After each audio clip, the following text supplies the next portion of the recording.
مولاي صل وسلم دائما أبدا على حبيبك خير الخلق كلهم مولاي صل وسلم دائما أبدا على حبيبك خير الخلق میرے پیارے اسلامی بھائیوں، السلام علیکم ورحمۃ اللہ تعالی وبرکاتہ۔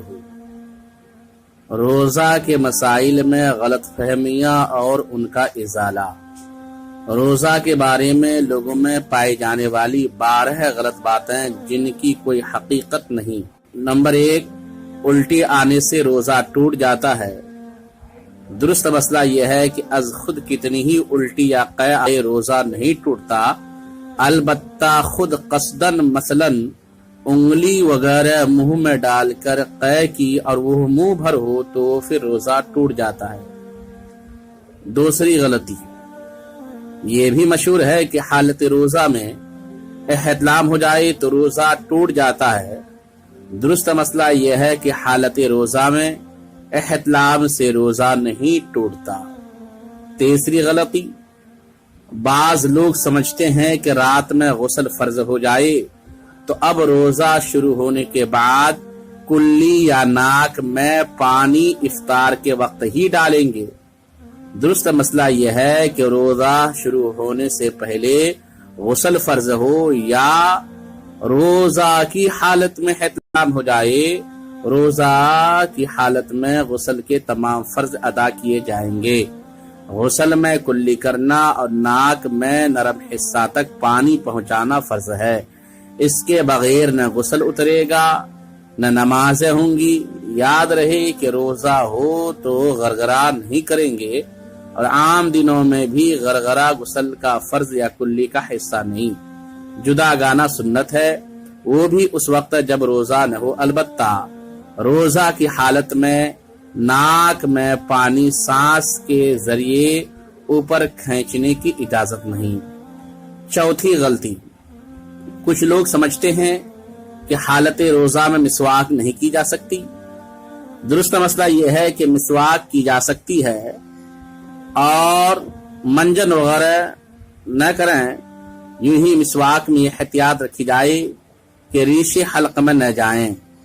پانچویں غلطی، کچھ لوگ روزہ میں تیل خوشبو لگانے اور منہ زیر ناب بنانے کو درست نہیں سمجھتے ہیں۔ درست مسئلہ یہ ہے کہ یہ کام روزہ کی حالت میں جائز ہے۔ سرما لگانے سے بھی روزہ نہیں ٹوٹے گا، البتہ کاجل کا حکم سرما والا نہیں، کاجل سے پرہیز کیا جائے۔ چھٹی غلطی، کچھ لوگ سمجھتے ہیں کہ سحری میں آنکھ نہ کھلے اور سحری کا کھانا چھوٹ جائے تو روزہ نہیں ہوتا۔ درست مسئلہ یہ ہے کہ سحری روزہ کے لیے شرط نہیں، رات میں نیت کر لی جائے یا پھر زوال سے پہلے نیت کر لی تب بھی ٹھیک ہے، لیکن 2 چیزیں خاص مد نظر رکھی جائیں۔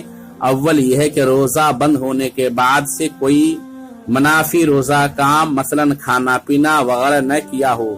دوسرا یہ ہے کہ نیت کرے کہ میں روزہ بند ہونے کے وقت سے روزہ سے ہوں۔ 7ویں غلطی، کچھ لوگ سمجھتے ہیں کہ چوٹ وغیرہ لگنے پر، خون نکل آئے یا خون ٹیسٹ کروانے پر روزہ پر کوئی اثر پڑتا ہے۔ درست مسئلہ یہ ہے کہ روزہ کسی چیز کے معدے کے راستے میں یا دماغ میں جانے سے ٹوٹتا ہے، جسم سے کوئی چیز باہر آنے پر نہیں ٹوٹتا، لہذا خون زخمی ہونے پر نکلے یا پھر ٹیسٹ کروانے کے لیے روزہ نہیں ٹوٹے گا۔ 8ویں غلطی، کچھ لوگ سمجھتے ہیں کہ روزہ میں انجیکشن لگانے سے روزہ ٹوٹ جاتا ہے۔ روزہ میں انجیکشن لگانے سے روزہ نہیں ٹوٹتا ہے، اگر ضرورت ہو تو ڈرپ بھی لگائی جا سکتی ہے۔ 9ویں غلطی، کچھ لوگ سمجھتے ہیں کہ جب تک اذان ہوتی رہے سحری میں کھانا پینا جاری رکھا جا سکتا ہے۔